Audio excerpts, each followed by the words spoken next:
সেবারে সেমিস্টার ব্রেকটা একটু মচৎকার হয়েছিল, কারণ অনেক দিন পর একটু দূরে ঘুরতে গিয়েছিলাম এবং অনেকগুলো দাওয়াতে অ্যাটেন্ডও করেছিলাম। পুরোটুকু থাকছে ব্লগ জুড়ে। তো পরীক্ষা শেষ হওয়ার এক সপ্তাহ পর আমরা ভাবলাম যে একটু কভার করি। আর আমার কাজিন দুলাভাই অনেক দিন ধরে আমাদের ঘুরতে নিয়ে যায় না, তো অনেক বায়না করার পর আমরা এই শাড়িটা পরে একটা সুন্দর রিসোর্টে চলে গেলাম। রিসোর্টটি হলো ছুটি। যদি অনেস্টলি বলি, আমার না তো ভালো লাগে না এই রিসোর্টটা। আর প্লেস অনুযায়ী দামটা একটু বেশি, দ্যাটস ওয়াই। প্লাস খাবার দাবারের অবস্থাও অত ভালো ছিল না। It was not worth going there. Then আসি যে প্লেসটা নিয়ে, খুবই ছোট। আর আমাদেরকে দেখতেই পাচ্ছ 3টা নাচ করে আমাদের ভয়াবহ অবস্থা। আমি লাস্ট ডান্সে পুরো হাড়ি মেনে নিয়েছিলাম যে আমি আর নাচতেই পারবো না, বিকজ এতবার টেক নেওয়া হচ্ছিল আর ভালোও হচ্ছিল না। এখানে ফর দ্য ফার্স্ট টাইমের মতো আমার শাড়ির অবস্থা এত বাজে, সামনে দিয়ে পারলে খুলেই যাচ্ছিল। তো এটা দেখে তো আমারও ভালো লাগছিল না, ভিডিও ভালো লাগেনি। আমরা দুজন কিন্তু অনেক শাড়ি পরি, সো শাড়িটা ম্যানেজ করা কিন্তু আমরা জানি। কিন্তু ওই দিন যেন কী হয়েছিল, আর একটু রোদেলা দিন থাকলে বেশি ভালো হইতো। নাচার পর আমরা সুইমিংয়ের টাইম পাই নাই, সো টুকটাক ঘোরাঘুরি করি। খুবই ছোট্ট একটা প্লেস, আর নেক্সট টাইম আমার মনে হয় না যাওয়া হবে ওইখানে।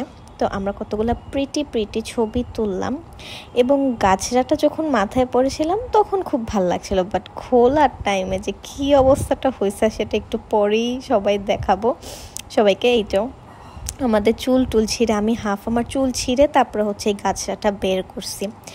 তারপর আর কি বাসায় এসে ভাত খেলাম। ওইখানে আমি অল্প খাওয়া দাওয়া করেছিলাম, ভাল লাগে নাই। এর পরের দিনে আমার কাজিনের বাসায় দাওয়াত ছিল, তো সেখানের মেনুতে ছিল পোলাও, মাংস, রোস্ট। বিকজ ওর বাসার যে বাবুর্চিটা রান্না করে তার হাতের রান্না এত মজার, আমি পারলে মাসের পর মাসই বলি যে প্লিজ দাওয়াত দাও বা রান্না করো, আমি খাই। আর এগুলা ছিল প্রিপারেশন। তো ফাইনালি খাবার পেয়ে গেলাম, আর খাবার পেয়ে এত হ্যাপি লাগছিল। এখানের সবজিটা অলওয়েজ এত মজা হয়ে সূচর বাচ্চা সোসার মতো খাওয়ার জন্য দৌড়ায় চলে আসলাম। আর ওই দিনের গরুর মাংসের প্রশংসা না করলেই নয়, এত মজা। দুপুরে খাওয়ার পরে আবার আমি একটু চা খেতে বসে গেলাম। এরপরে টুকিটাকি স্ন্যাক্স খেয়ে এবং আড্ডা দিলাম এবং ডিনার করে বাসায় চলে আসলাম। এর পরের দিনটা কিন্তু অনেক বেশি ইম্পর্টেন্ট ছিল, বিকজ তোমরা কিন্তু ব্লগটা দেখেই ফেলেছো। আমাদের চায়না ঘোরার ওই দিন আমরা অ্যাম্বাসিতে গিয়েছিলাম, এবং ফাইনালি আমার ড্রিম ট্রু হতে যাচ্ছিল। এই জন্য আমি অনেক বেশি হ্যাপি ছিলাম।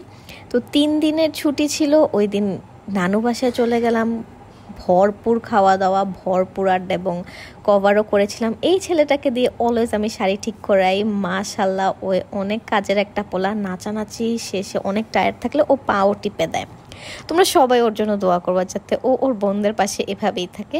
এরপরে খালামণির হাতে চিকেন ফ্রাই, চা, অনেক মজা গিয়েছে মাশাল্লাহ।